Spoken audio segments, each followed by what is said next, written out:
The large silver ship hovered above the landing pad, its engines humming with a soft vibration that made the grass bend in waves.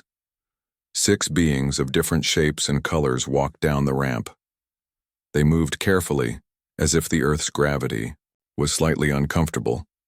The tallest one, with blue skin and 4 eyes, looked around with obvious worry.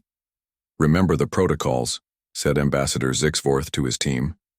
"Minimal physical contact. Keep at least 3 arm lengths from any human. Do not show fear." His assistant, a small green being with large round eyes, checked data on a tablet. "Ambassador, our readings show that the air is safe but filled with microbes that humans live with daily. Most species would become sick instantly in such conditions." Zixforth nodded. "Another reason why the Federation Council believes humans are dangerous. They breathe poison and think nothing of it." The Earth delegation waited at the edge of the landing area. Dr. Samantha Wright stepped forward with a smile. She wore a simple blue suit and kept her hands visible, as the aliens had requested in earlier messages. "Welcome to Earth, Ambassador Zixforth. We're honored by your visit and excited to begin our cultural exchange." The alien bowed slightly, his 4 eyes blinking in sequence. "The Galactic Coalition extends greetings. We are curious about your species." Dr. Wright smiled. "And we're eager to share our culture with you. As discussed, we've arranged for you to visit one of our educational facilities today." The aliens looked at each other. One of them, wearing what appeared to be a protective suit, leaned towards Zixforth and whispered something. "Is there a problem?" asked Dr. Wright. "No," said Zixforth quickly. "We are simply surprised that you would begin our cultural exchange with access to such a sensitive facility. Most species protect their educational centers carefully." Dr. Wright looked confused for a moment, then smiled. "Oh, I see the misunderstanding. On Earth, our schools aren't secret facilities. They're open community spaces. We believe in transparency, in education." This seemed to disturb the aliens even more. The group moved toward 3 waiting vehicles. The aliens paused before entering. "These transport devices appear to be made of thin metal with transparent sections. Are they armored?" asked one of the alien scientists. "No, these are just regular cars," said Steve Johnson, one of the human security team. "Standard civilian models." The aliens exchanged glances again. One of them scanned the vehicle and showed something to Zixforth, who blinked rapidly. "You travel at high speeds in unarmored vehicles, with only fabric restraints for protection?" Zixforth asked. "We have excellent safety records," Dr. Wright assured them. "Our vehicles have many safety features." The aliens eventually entered the cars, sitting stiffly and examining everything with careful attention. 30 minutes later, they arrived at Pinewood Elementary School. It was a low brick building with colorful decorations on the windows. A sign made of painted wooden letters said, "Welcome, Galactic Friends." "This is one of our typical elementary schools," explained Dr. Wright as they walked toward the entrance. "Children between ages 5 and 11 learn here." "Immature humans?" asked Zixforth, his voice rising slightly. "We will be meeting your pre-adults?" "Yes, of course," said Dr. Wright. "As we discussed, the purpose of this visit is to understand human development across all life stages. We thought starting with children would be less intimidating for your first close contact with humans." The security alien made a sound that might have been a laugh. "Less intimidating, yes." Inside the school, the halls were quiet because classes were in session. The aliens jumped at the sound of a bell, and then doors opened all along the corridor. Children poured out, laughing and talking. "It's midday break time," explained Dr. Wright. "The children will—" She stopped because the alien delegation had pressed themselves against the wall. The children, seeing the visitors, stopped in their tracks. For a moment, humans and aliens stared at each other in silence. Then a small boy, with curly brown hair, stepped forward. He wore jeans with patches on the knees and a t-shirt showing the solar system. "Hello," he said clearly. "My name is Ethan Miller. I'm 9 years old and I'm one of the student ambassadors. Welcome to our school." He held out his hand, then quickly pulled it back. "Sorry, I forgot we're not supposed to do handshakes." Zixforth stepped forward. All 4 of his eyes focused on the child. "You are a juvenile human?" Ethan nodded. "Yes, sir. I'm in 4th grade." And you have been selected to interact with alien species? Without adult supervision? Ethan looked confused. Dr. Wright is here, and Principal Garcia, and our teachers. A girl with black hair pulled into 2 braids stepped forward. I'm Lily Martinez. I'm also a student ambassador. We've been learning about your species for weeks to prepare for your visit. The aliens seemed stunned. The green assistant whispered to Zixvorth. They expose their young to information about other species? Without fear training? Dr. Wright overheard. Fear training? I don't understand.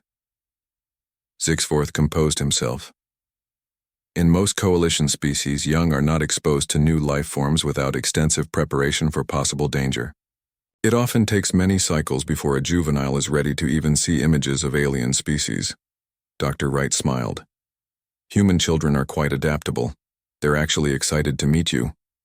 As if to prove her point, more children gathered around, keeping a respectful distance but clearly fascinated. Are those real eyes or just decorations? Asked a small boy, pointing to Zixvorth's lower set of eyes. Ben, said a teacher sharply, we discussed appropriate questions. Sorry, said Ben. I just wondered because they looked different from the top ones. Instead of being offended, Zixvorth seemed intrigued. You are not afraid to look directly at me? Ben shrugged. Why would I be scared? You're a visitor. Mom says visitors should be treated nice. The alien security officer made a note on his device. Zixvorth bent down slightly to address Ben. All 4 are functioning visual organs. The lower pair sees heat patterns while the upper pair sees similar to your human eyes. Awesome, said Ben. Like thermal vision. I have a toy that does that. The aliens followed Dr. Wright and the children into a large room decorated with artwork and science projects. 20 more children waited there, sitting in a semicircle of chairs. They stood when the visitors entered. These students will be your guides today, explained Principal Garcia, a tall man with a friendly smile. They'll show you around our school and answer any questions you might have. Zixvorth whispered to his security officer. This is most unusual. In all my diplomatic experience, I've never been placed in the care of juveniles. The security officer nodded. They clearly don't understand appropriate protocols. As the children began introducing themselves, Ethan approached the aliens with a folder. We made info packets about our school for you, he said proudly. Zixvorth accepted the folder carefully. You created information materials for diplomatic exchange? Ethan nodded. It was our class project. I did the section on our science program. The alien ambassador looked at his team, then back at the human child. They're just hatchlings, he whispered to his security officer. What possible threat could they pose? The security officer watched as a group of children in the hallway outside began to run toward the playground. With humans, he said quietly. I believe we should reserve judgment. The alien delegation followed Ethan and Lily down the hallway. Ambassador Zixvorth walked stiffly, all 4 eyes scanning everything around him. His security officer stayed close, one hand near the small device on his belt. Our first stop is the gym, said Ethan. We have PE class now, that stands for physical education. You train your bodies as part of education? Asked the green assistant, her large eyes blinking rapidly. Lily nodded. 3 times a week. It helps us stay healthy and learn teamwork. The aliens exchanged glances. In their cultures, physical development was separate from mental training. Combining them seemed strange. They reached a large room with high ceilings and shiny wooden floors. Children were running around, bouncing balls and climbing on equipment. The noise hit the aliens like a physical force. They stepped back. Is this combat training? Whispered one of the science officers. Ethan laughed. No, it's just gym class. Today is free play because you're visiting. A tall woman with short blonde hair approached. Welcome, I'm Mrs. Peterson, the PE teacher. She blew a whistle, and all the children stopped moving and looked toward her. The sudden obedience surprised the aliens. Everyone, our visitors are here. Let's show them some of our activities. The children cheered and quickly formed groups. Some went to different stations around the gym. These are normal physical activities. For human children? Asked Zixvorth. watching as some kids climbed a tall wall with small colored handholds. "Yes, that's the climbing wall," explained Mrs. Peterson. "It builds strength and problem-solving skills." The security officer made notes on his device. "They climb vertical surfaces. For fun?"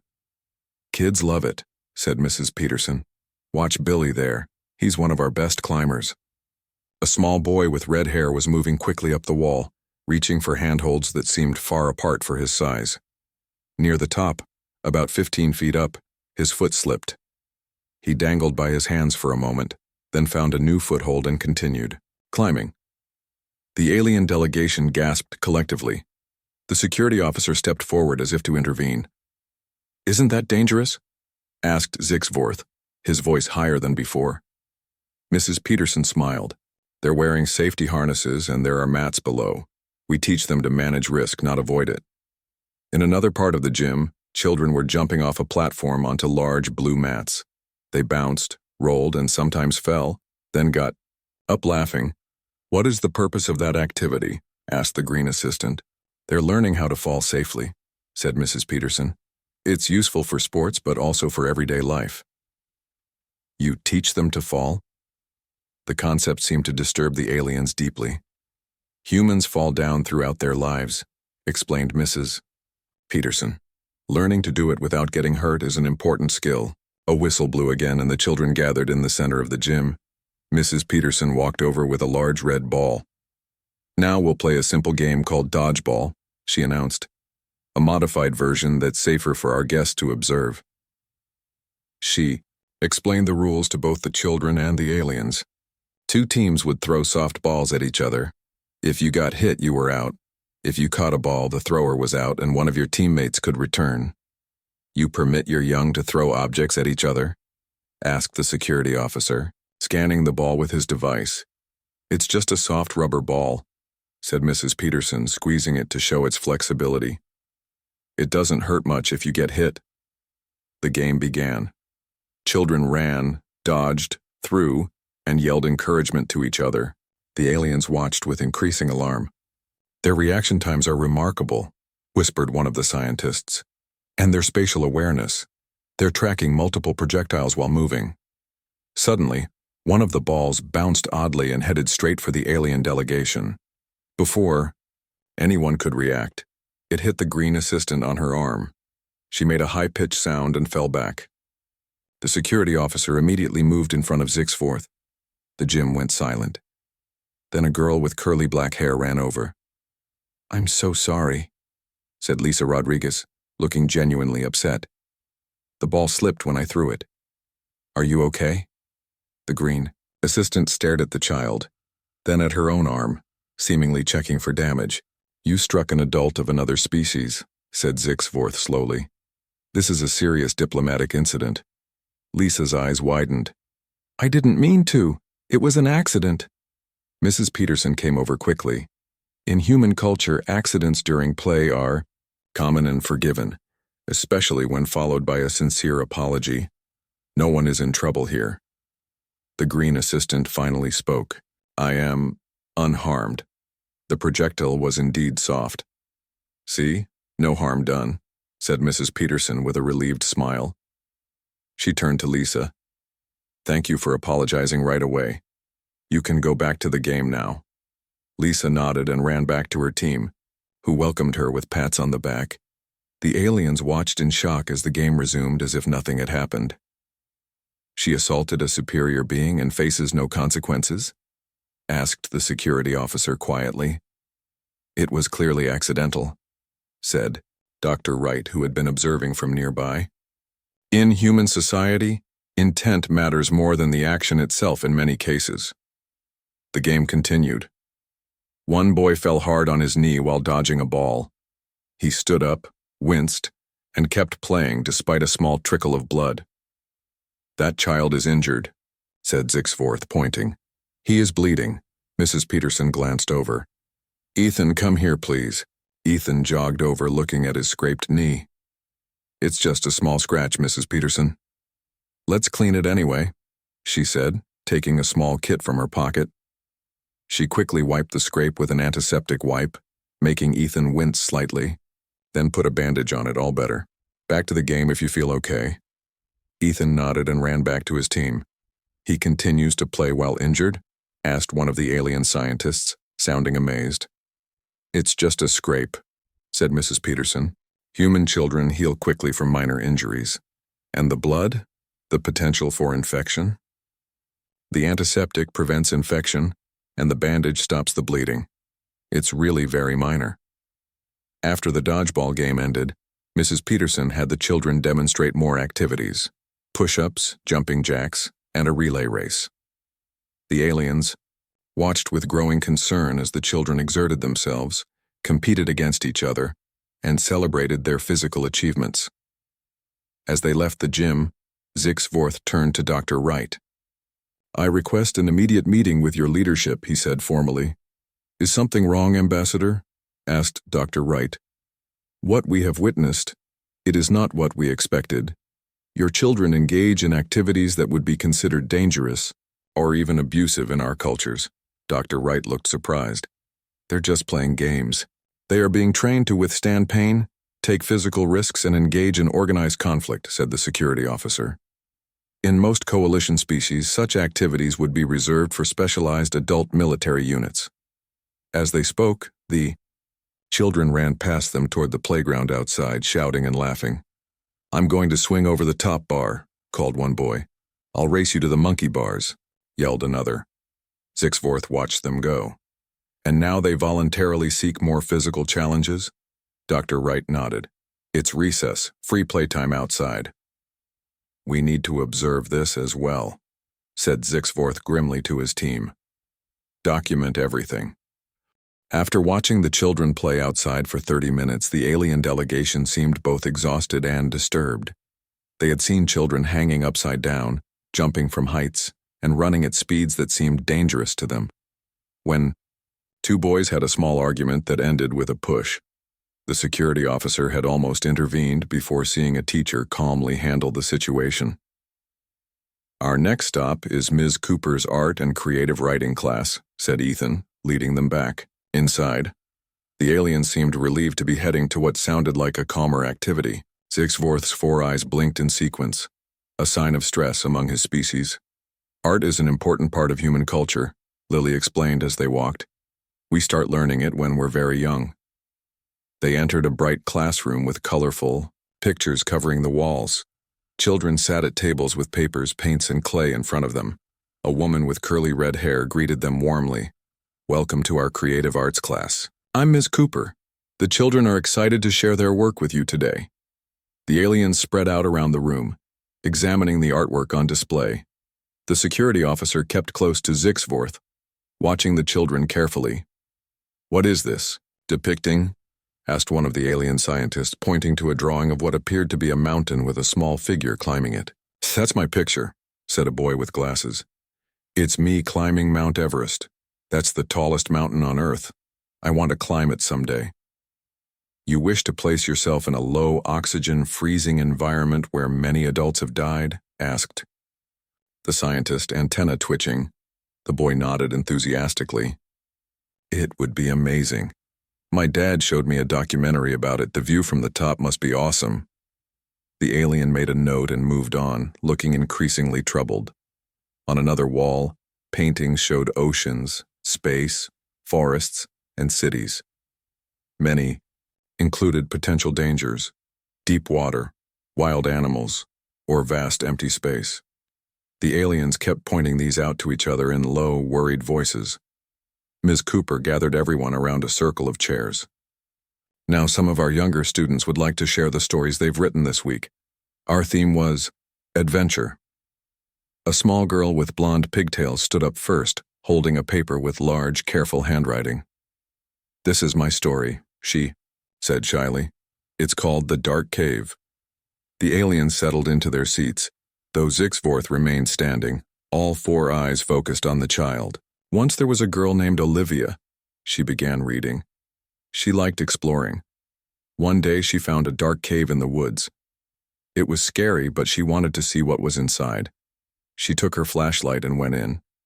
The cave was wet and cold.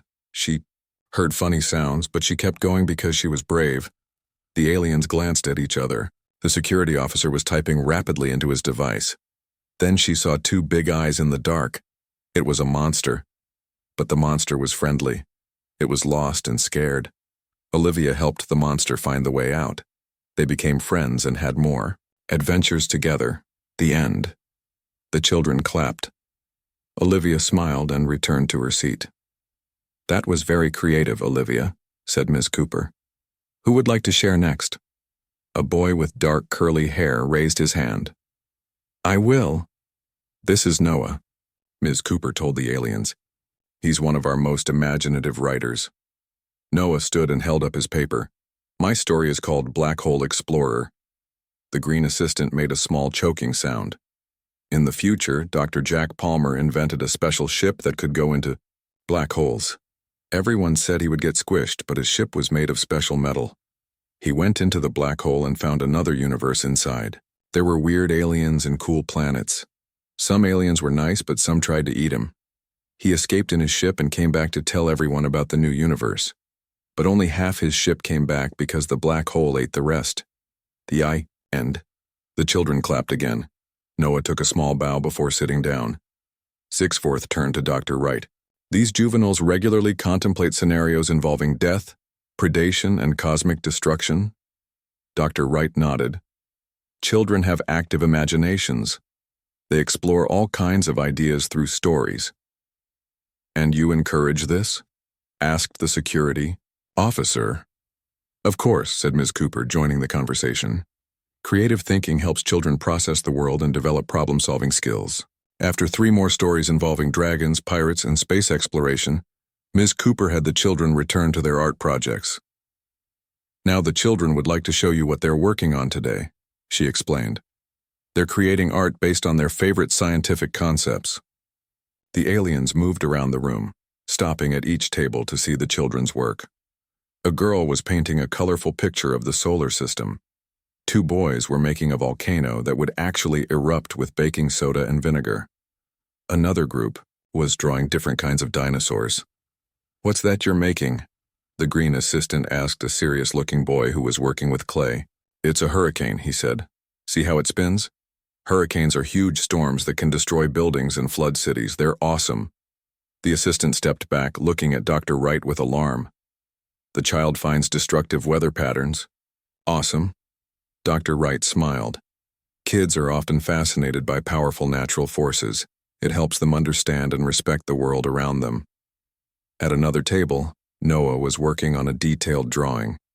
The aliens approached cautiously. "What are you creating?" asked Sixforth. "It's my science project about black holes," Noah explained proudly. "See, this is the event horizon where not even light can escape. And this is the singularity in the middle where everything gets crushed to infinite density. Black holes can swallow entire stars." He pointed to different parts of his drawing, explaining each one with enthusiasm. The aliens listened in growing horror. "You study these cosmic destroyers in your education?" asked one of the scientists. Noah nodded. "Yeah, they're super interesting. Did you know that if you fell into a black hole, you'd get stretched out like spaghetti? It's called spaghettification, isn't that cool?" The aliens looked at each other. The security officer whispered something to Sixforth, who nodded grimly. "And your species finds this entertaining to think about?" asked Sixforth. "Well, yeah," said Noah. "Space is awesome. I'm going to be an astronaut when I grow up." "You wish to place yourself in the vacuum of space?" asked the green assistant. "Deliberately?" Noah grinned. "That's the plan." As they moved away from Noah's table, a sudden loud noise made the aliens jump. It was a harsh, repetitive sound that filled the entire school. The children immediately stood up and began lining up at the door. They seemed calm but moved with purpose. "What is happening?" asked the security officer, moving protectively in front of Sixforth. "Is this an attack?" "It's just a fire drill," explained Ms. Cooper. "We practice regularly so children know what to do in case of emergency." "You simulate disaster scenarios with your young?" asked Sixforth, his voice rising. "Of course," said Dr. Wright. "It's how they learn to stay safe." The aliens watched in stunned silence as the children filed out. of the room in an orderly line, following their teacher without panic or confusion. "How often do you conduct these emergency preparations?" asked the security officer. "Once a month for fire drills," said Dr. Wright. "We also have drills for severe weather, earthquake procedures in regions where that's a concern, and various other safety protocols." The green assistant made a note. "They train their young to expect disaster," she whispered to Zixforth. "It explains so much about their species." After the fire drill ended, the children returned to the classroom in the same orderly fashion they had left it. The aliens watched with a mixture of concern and growing respect. "Our next stop is the science lab," announced Ethan. "Mr. Grant is doing a special engineering challenge today." The alien delegation followed him down the hallway. Zixforth walked close to Dr. Wright. "Doctor, I must ask, do you realize that what we've seen today would be considered extreme preparation for adversity in most coalition cultures?" Dr. Wright looked surprised. "These are just normal school activities. Nothing special was arranged for your visit." "That is precisely what concerns us," said the security officer from behind them. They entered a large classroom filled with tables. Various materials were spread out: paper, cardboard, tape, small sticks, clay, and other items. A tall man with glasses and a friendly smile greeted them. "Welcome to our science and engineering lab. I'm Mr. Grant. Today our students are working on a special project, building structures that can solve problems." The children were already seated in groups of 3 or 4. They looked excited as Mr. Grant explained the day's challenge. Each team needs to build a structure that can protect an egg when dropped from different heights. You must also explain the scientific principles behind your design. The aliens watched as the children immediately began discussing ideas and grabbing materials. No one seemed confused or overwhelmed by the task. "You permit your young to handle fragile objects that could break and create messes?" asked the green assistant. Mr. Grant smiled. "Breaking eggs is part of the learning process. Sometimes failure teaches more than success." The aliens moved around the room, observing the different teams at work. 2 children caught their attention, a boy and girl who looked very similar. "Those are the Clark twins, Amy and Adam," Ethan explained. "They're really smart." The twins were building something that looked more complex than the other projects. They had created a dome-like structure with multiple layers. "What are you designing?" asked one of the alien scientists, genuinely curious. "It's a Mars colony habitat," said Amy, not looking up from her work. "We added shock absorbers at the base for Marsquakes. And these outer layers are for radiation protection," added Adam, pointing to the colored paper he was wrapping around the structure. "The real ones would be made of special materials, but this shows the concept." The alien scientist's antenna twitched with surprise. "You are designing for radiation exposure and seismic activity? At your age?" The twins looked at each other, confused by the question. "We watch a lot of science shows," Amy said with a shrug. "Mars colonization is interesting. Plus our mom works at NASA," added Adam. "She brings home cool stuff about space problems."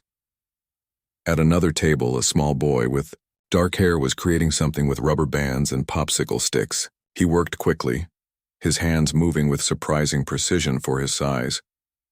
"What is this young human making?" asked Zixforth. "That's Dylan Martinez," said Mr. Grant. "He's one of our most creative problem solvers." "Dylan, would you like to explain your project to our visitors?" Dylan looked up, his face serious. "I'm making a suspension system. See, the egg goes in this basket part. When it falls, the rubber bands stretch and absorb the energy. It's like a bungee jumper." "A bungee jumper?" asked the security officer.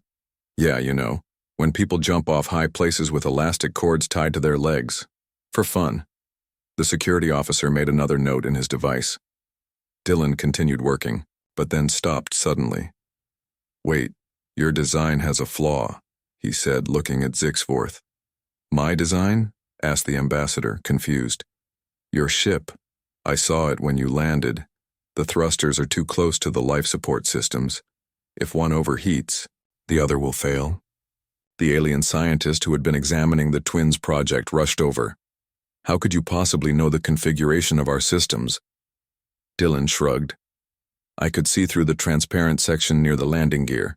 It's the same problem my dad had with his drone design. He's an engineer.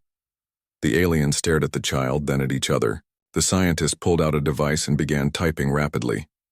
The child is correct, he whispered to Zixforth. How did he identify a design flaw that our engineers missed? Mr. Grant called the class to attention. Now we'll test your structures. Everyone bring your projects to the dropping zone. The children gathered around a marked area where Mr. Grant had set up a ladder. One by one, they placed their eggs in their protective structures and watched as the teacher dropped them from different heights. Some eggs survived, others broke. With each failure, the children didn't cry or get upset. They immediately began discussing what went wrong and how they could improve their design.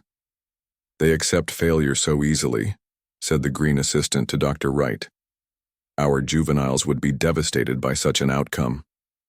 Learning from mistakes is a key part of human education, replied Dr. Wright. We encourage resilience.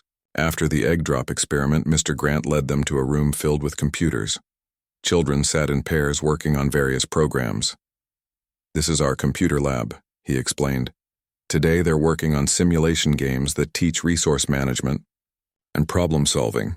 The aliens looked at the screens. On one, 2 girls were playing a game where they had to build and maintain a space station while dealing with various emergencies: oxygen leaks, power failures, and asteroid impacts.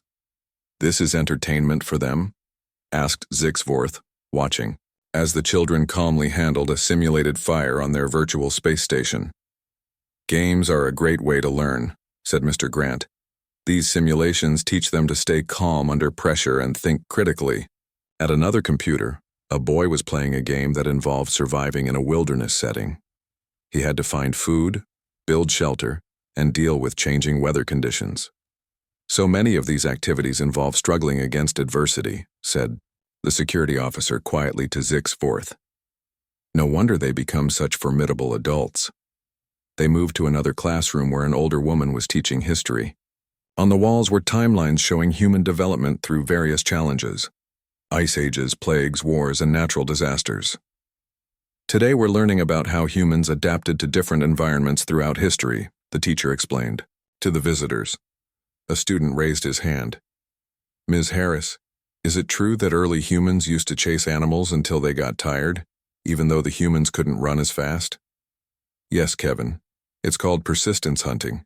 Humans can sweat to cool down, so we could outlast faster animals who would eventually overheat. Our ancestors would track and follow an animal for many hours or even days until it collapsed from exhaustion.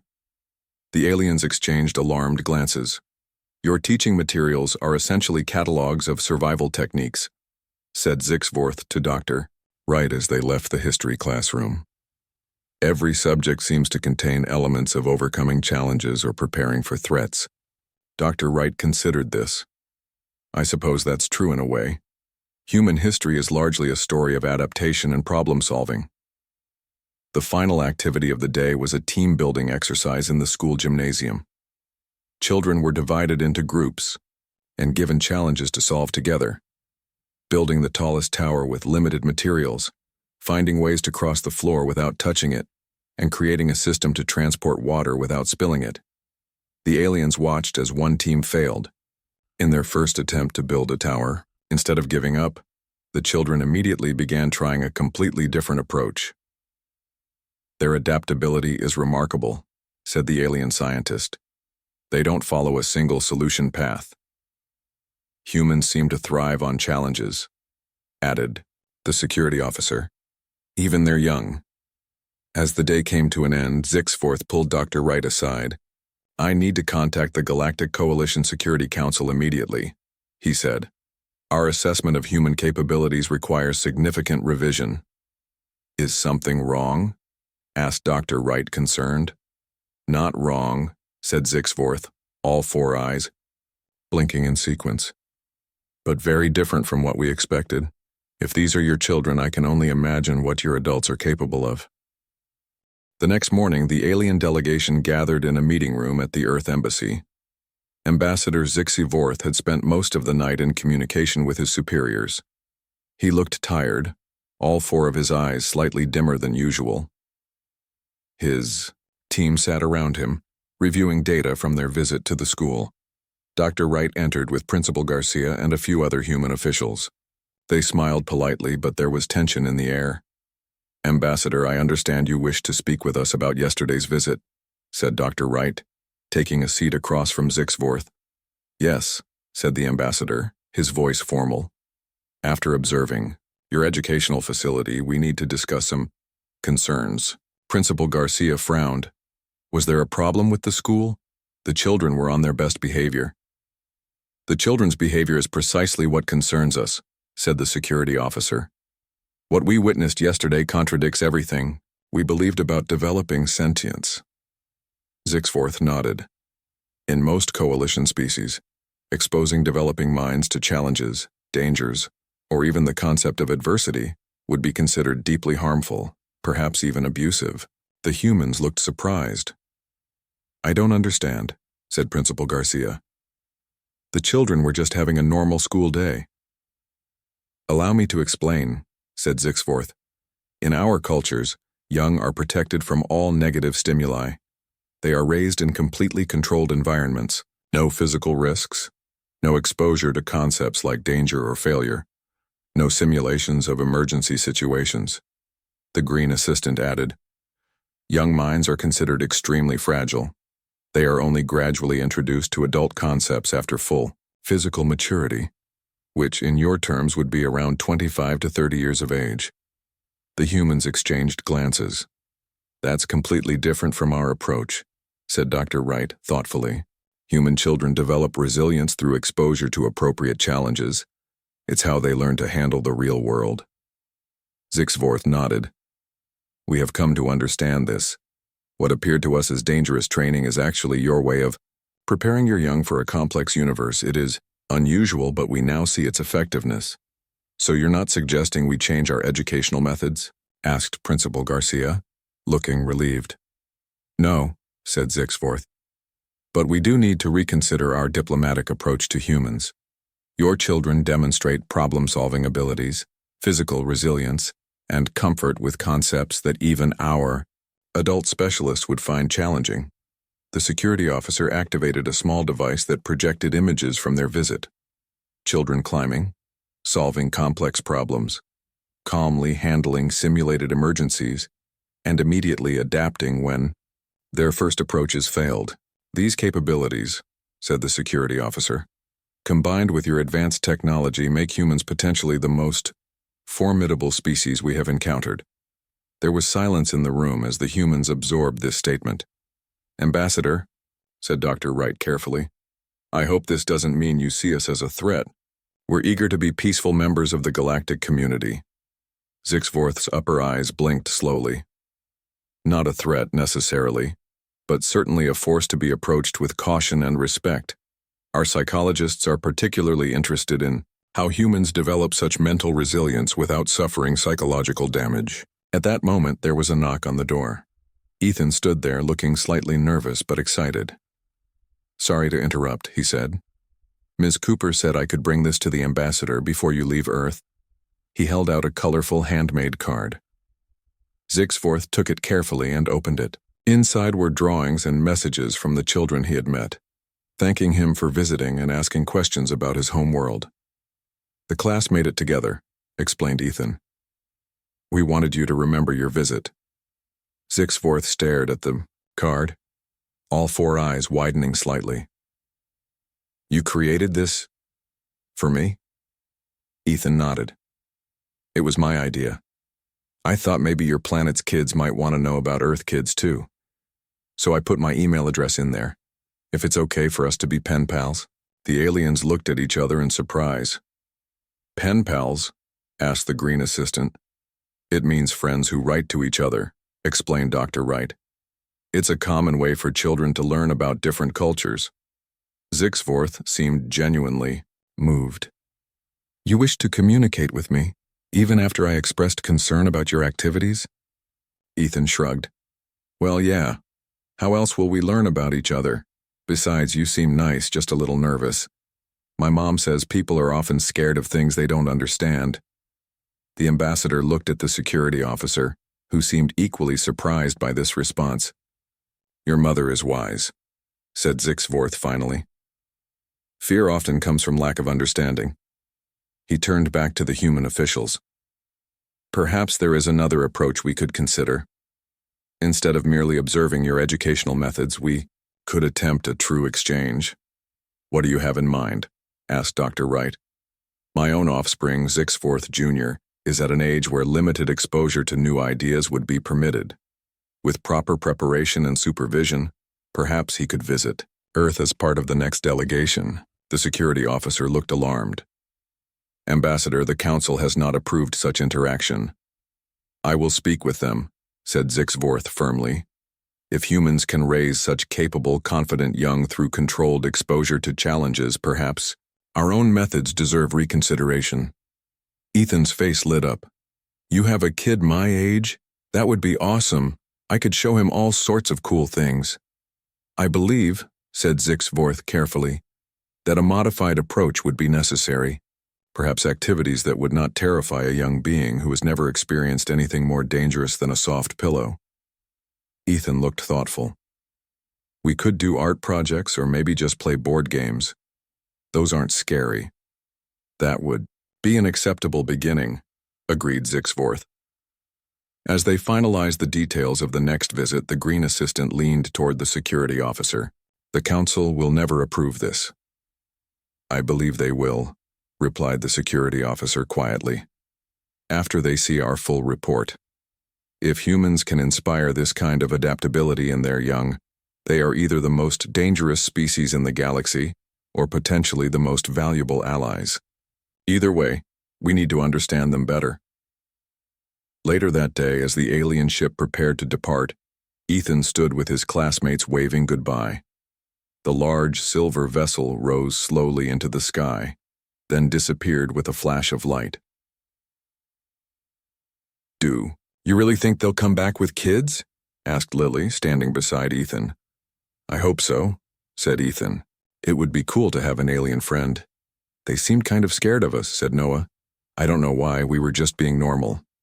Principal Garcia, overhearing this, smiled slightly. Sometimes, Noah, what's normal to us can be quite surprising to others. That's why cultural exchange is so important. As they walked back to the school, Ethan was already making plans for what he would show Zixvorth Jr. when he visited. Nothing too scary, of course. Maybe they'd start with simple things like ant farms and magnets. He could save the volcano experiments and roller coaster designs for the second visit. Millions of light years away, the Galactic Coalition Security Council was reviewing footage from the Earth visit. Alien leaders of different shapes and sizes watched silently as human children demonstrated capabilities that would be impressive in adult members of most species. And these are just their children, said one council member, grimly. Imagine what their adults are capable of. We should approach with extreme caution, said another, but also with respect. Any species that raises their young to be so adaptable could be either a terrible enemy or a valuable ally. Perhaps both, said a third member. The report indicates they are willing to share their methods. We should learn what we can. The Council voted unanimously to continue diplomatic relations with Earth, but with a new classification: approach with caution, potential Class A ally, avoid conflict at all costs.